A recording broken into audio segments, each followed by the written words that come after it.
Welcome back to another installment of Trader Development. We've got a handful of new things today. Where to start? Let's start with, I don't know, I guess the build menu here. This really needs to be replaced, and this is a big chunk of the reason why, because this does not fit with that node at all. But new GUIs. I think that's what this video will be called. New GUIs. I have spent a considerable amount of time this past week creating new GUIs. I'm kind of actually really enjoying it. These look so much better than the old ones. So it's all the exact same information. It's just kind of in a new layout. Yeah, I've been having a lot of fun building these. I've been doing it all in Blender. Just using, this is probably most people won't care about, but using orthographic cameras and just pretty much saying, okay, that this form spec, I don't know what size it was, but we'll say it's 10 wide and 12 tall. So I've been making my graphics 12 tall, 14 wide. So one inventory slot wider than the actual form spec is. So then when I put it out, it can go past the edges. So for example, this text might be 0.5 down from the top and the sides, but you'll see the overall size here is quite a bit larger. I mean, I wouldn't have to do that. I could do it just to this size and put all my text in 1.5 from all the edges, but it's just a little easier for me to make the image stick out to the negatives. But yeah, lots of new inventory screens and such. So let me run over to the best place to demo these new screens. The whatever this place is called, the Academy. So let's see what all I have. Printing press did not do anything there. This thing I haven't touched. The yeah, pretty snazzy, huh? The new inventory screens for these. So I'll just throw my items in those to get them fixed up. So you'll see they both use the same background layout, and the only difference being here is the big image and the text. I really like this upgrade because it tells you now that you need a gear, and tells you need a plasma core for this one. See, some of the tasks have a grayscale image of the part that you need. For some reason, I never got that added to the engines. Oops. The power generator thing here doesn't show the fuse that it needs, but the printing press shows the paper that it needs. You know, so it's kind of all over the place. But yeah, so I got the text telling you what they need. And what's really nice here is the way that this is laid out. So this took me forever to figuring out how to change the background colors on inventory slots. Turns out that's like the list colors instead of styling, but the text changes is done with styling. Changing the colors of the buttons, that's done with styling, but this is not done with styling. So yeah, that was very confusing. But I'm going to break the video for a second here just to demo this. So I'm just rescaling my window. And you can see that the text here is resizing and staying to fill this whole area. So I've developed all of these form specs to work on a 1920 by 1080 screen. Obviously, I am using larger than that. I'm using, it's 2K. I forget what that is. 2160 by 1440, I want to say. But this text area here is, I forget what it's called. Hypertext, I think. And the text is set up to align center vertically and horizontally. So as the window size changes, the text can go up higher and lower, and it'll kind of always look the same, which is really nice. So no more scroll boxes all the time or stuff not being centered up. And the same thing on this one. So I can go ahead and throw my gear in here, and I'll go ahead and throw my plasma core in there. And then these both use the same background again with just different text inside of them. And again, these do the same thing. So as the window resizes, the text displays as it should. Nothing changed on those. I've kind of just gotten started on the form spec stuff. This I believe I covered in the last video with the new displays there.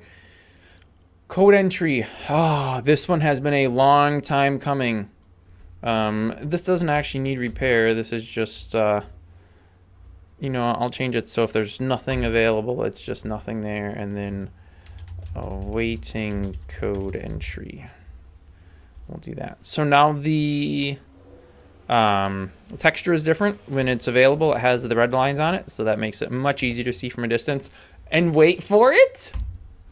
Bada boom, bada bing! It looks amazing! And even better, the enter key works! You can use the enter key! Oh, it's so nice! I did that so many times before and the enter key didn't work. I hated it, but I didn't know how to make it work. I finally looked it up, found out how to do it. I'm going to go ahead and change this to our minimum just so that we can look at the beauty of it again. And now it tells you on right click, no codes required when it's not available to have a code entered, which I believe it did before as well, but I cleaned this node up so much. So it tells these, obviously this is a field that you can enter text in, but it doesn't show a background or anything, so it looks so nice. I have no idea what the code was. We got a little speaker thing here. These buttons do not work, but as you can see, we have little red highlighting selections on here. The check mark and the close button work. Now, interestingly enough, even if you hit the red button, you'll get a try again chat message, which you probably shouldn't, but 846352, okay. 846352, and we hit the check mark, and it works. So, I mean, I don't know who would be doing that when you can just hit enter, but hey, if you don't hit enter and you want to use the checks, the check mark works. It is most glorious. I think that's, oh wait, no, this isn't really necessarily a new change. I think this was done for the previous video as well. I just didn't cover it. I put a new background on the playing cards. It's supposed to be a sunset. It's, you maybe can't tell it's a sunset. It looks marginally better than the little stick figure version we had. That was kind of horrible looking. But wait, there's more. There is more. I actually did these first, but I wanted to show those because those are more fun, I think.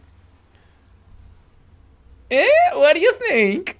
So we've got a new display screen here. It also shows when you do the report level. It actually uses the same screen for all of them. You pull up stats. It goes a little bit bigger, but it's still the same. I mean, it is a different image because it's rendered at a different resolution and things are kind of moved a little bit, but it's the same underlying image. So that's fun. And at the risk of breaking things, if you are a server administrator, you can now change the map ID that is associated to a button. That's a little buggy. I'm also the only person that can do it because I'm the only person with server privileges. I am trying to figure out how to change the owner, which is not a visible screen option here. It's just based off of who bought it. But I would like to be able to change owners on nodes. So for example, this map is built by 2D Phoenix, but I had to relocate it when the spawn was moved. But I currently don't have a way to give this node back to 2D Phoenix, so 2D Phoenix can see his own stats on the level. Which, speaking of, let me show some new stats. Now this isn't working just yet, and I'm not 100% sure why, because I felt like it was working in local, but maybe there's just been no levels played since I put the code live on the server. So there is a new statistic data point, I guess we will consider it. Right here, the average game lasts 0 seconds. The longest game on record was 0 seconds. So theoretically, that means this level has not been played since the code went live. And then server-wide stats and rankings, it is also now listed in here. Undefined has the longest playtime on record at 0 seconds, which, if everything's working correctly, would mean that there hasn't been a level played in the last 3 days, because that's when I think I put the code onto the server. So I'm kind of feeling like maybe that's not right, but it is what it is. Also, if we pull up the stats screen so you can see all your own stats, we'll see it has that same background as before. I believe this is a mistake. I think average playtime and average players are swapped around, because these are my numbers of average players, and my average playtime should be 0 on all of these. Whoops. But yes, that is available too now. The average playtime data point is, how can I phrase this without getting too nerdy? It's wrong. Okay, it's wrong. The average is wrong. There's no way around it. So, and here's why. So, Spaceship's been played 24 times, right? Spooky Town's been played 70 times, okay? I only just started recording the playtimes, which means, say this level, just to make the math really easy, say it was played once, and the match lasted 71 seconds. So that would then put the play count at 71, and because there is no existing average playtime, that's 0. And to find the average, we add the current playtime to the current average playtime, which we multiply to the play count. So the current playtime is 0, play count 70, we multiply those, we get 0. Then we add 71 to 0, we get 71. We add the play count that we just played to the existing play count, so 71. And then we divide the average by the play count, which would become 1. So then that would mean that the average playtime is 1 second. Obviously, that's not correct. Unfortunately, there's no way I can make this correct because I don't have data from earlier playtimes. So I'm currently just compiling some data, and what I'm going to do is once we get some data recorded, I'm just going to get the average of all levels and combine, divide, get the average of the averages, and I'm just going to set that as the average to every single level, and then we will start collecting actual averages from that point. So say the average is actually 30 seconds, which seems really low, but we'll just bear with me, that's what we're going to say it is. So then 30 times 70 is what, 210? Or 2,100 rather. So then we would have that 71 seconds, 2,170, and I'm not going to do the math to figure out what 2,170 divided by 71 is, although it would be 31. So that actually was really easy to figure out because I did some things. Hey, Borb22 is on. That's cool. So yeah, the average playtime is kind of a useless data point right at the moment, but as the server continues to grow and mature, that data point will gain value and will actually mean something. So that's good. That I think's all I have for new GUIs and new statistical data points. However, that is not all of the new things. Let's just look at all here, and I think there's only some new fire nodes which were added at request of Dirk. I don't think there was anything else. New fire. There's actually more new fires than what I have showing there. So I must not have restarted the server since adding them. I don't think there were any other things. No, it doesn't look like it. I think it's just the fire. Oh, wait. Well, I kind of showed it. Did I show it? Does it? Does the configurator wrench show Yeah, I showed it. I didn't really talk about it, but the configuration screen now has a new display. I didn't really dwell on that too much, but it does. So yeah, we have some new fire nodes here. This one and this one and this one actually all look quite similar in the images there. We're just gonna run around back and put some of these out. So this one is 100% being changed because I'm kind of an idiot. Let me pull up the campfire. So fun fact, fires are actually brighter at the bottom and darker at the top.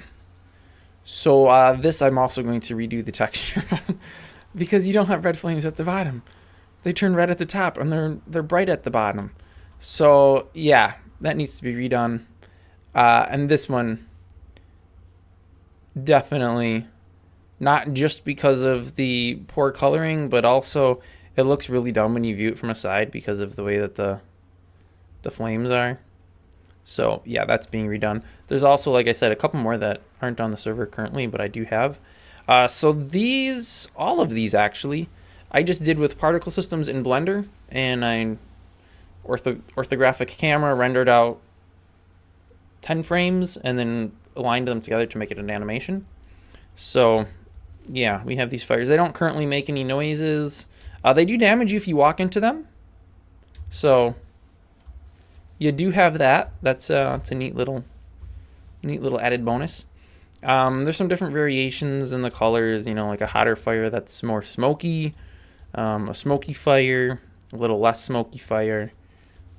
This one and this one honestly look fairly similar. I think these ones, the flames are maybe a little shorter with smoke that goes up a little higher. I don't know. I'm not really super attached to any of these textures. The other textures that aren't currently on the server are actually, I feel, quite a bit better. Yeah, so those will be available probably by the time this video goes out. They'll be live on the server, I would expect. The plan is to make these fires make noise and maybe do some particle system stuff with them as well. I have to play with the new particle systems and see if we can't get some wisps of smoke or some flame little ember things to come out. They don't spread, so they're perfectly safe to use. Nothing can burn. So, well, I mean, this is all stone, so it wouldn't burn anyways, but you can do things like this. You can put fires up on walls and nothing will actually burn or catch on fire. But, you know, you can do that, and then obviously you take damage when you go into it. You break it with the hammer as would be expected for the server. Everything's broken with the hammer. And yeah, that's the fires. Those were the only new nodes I know of that I added. There was a bug that I fixed. So, you know, I could probably just demo it from, well, I can't really demo the bug because it's fixed now, but we'll look at it from here. So the current stats, you have a max HP of 21. I do anyways. You can also see it from right here, max HP of 21. So yeah, in the past, you know, you increase your HP, and I'm assuming not many people had gotten very high. I don't know. I could be completely wrong. There might be somebody that has like 100 HP. I think it caps out at something. But anyway, so it turns out that I never actually added the code that was increasing your max HP as a player data. So it showed you had a higher max HP, but you actually still only had 20. Oops. So that is now fixed. So if you have more, in my testing I put myself up at 50. When you join, you'll only show like you have half health or so. Unless I get that fixed, which I'm working on it. But you will actually now have a maximum health points of whatever your max HP is. It may not start at that. You might start at 20 and work your way up. Every 3 seconds you gain, or is it every 5 seconds? Every few seconds you gain 1 health back. Yeah, so if you don't immediately start with your correct max HP, you will work your way up to it. So yeah, oops, that was a major oversight on my part. Yeah, but that's been fixed. Other than that, I think that's everything. I didn't change. I'm working my way through form specs. I started with the lobby, so if we were to, most of the lobby nodes you actually can't get outside of creative inventory. Yeah, just the emergency button, and that doesn't have a form spec. But so I started with the lobby buttons, so these should all have the new form specs as such. Then I started in the tasks, and I'm just going alphabetically through.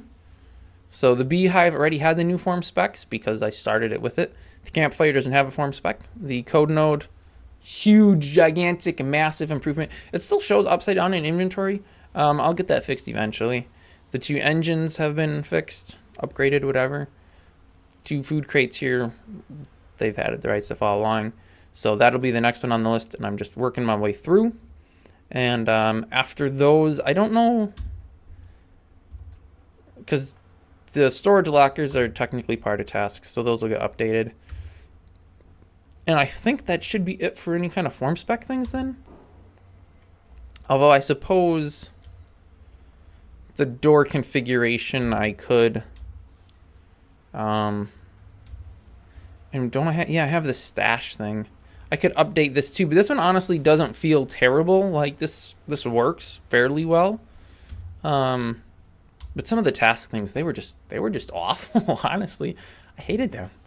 But I think that's it for updates this time around. If you want to play on the server, info's down in the video description. If you have some specific nodes you need, let me know, and I will try to get them made. The fire nodes here, these are all at request of Dirk. He actually mentioned it on Discord, and within like an hour or so, I had a couple, and by the end of that day, I had 7 of them locally. It looks like only 5 of them have ever been added to the server, but the other ones are coming, don't worry. Yeah, so that's going to wrap this one up. Thanks for watching. Tune in next week for some new updates, and I will see you then.